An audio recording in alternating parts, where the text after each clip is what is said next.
आमच्यासह भाजपा प्रवक्ते व पोलीस चिंब झाले पाण्यात. हिंदवी पाटील यांच्या समूच्या गाण्यात शिर्डी येथील संत साईबाबा, शेगाव येथील संत गजानन महाराज यांच्या समकालीन संत असलेल्या सिनगाव जहागीर येथील सिद्धयोगी उदासी देवीदास महाराज यांच्या प्रकट दिन सोहळ्याचे औचित्यावर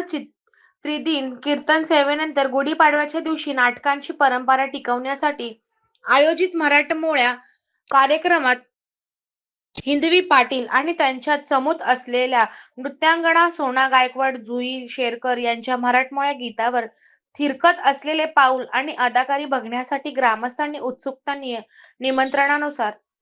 उपस्थित झालेले सिंदखेड राजा विधानसभा मतदारसंघाचे आमदार मनोज कायंदे आणि भारतीय जनता पक्षाचे प्रदेश प्रवक्ते विनोद वाघ आणि चंद्रपूर महानगरपालिका नगरसेवक अभिषेक डोईफोडे हे वेळात वेळ काढून आग्रहाखातर हजर राहून मराठमोळ्या नृत्यांगना यांची इतरांप्रमाणे अदाकारी बघण्यासाठी थोडा वेळ बसले असताना पावसाचे आगमन झाले आणि चिंब झाले. प्राईम मीडिया 24 साठी प्रभाकर पांटे, बुलढाणा.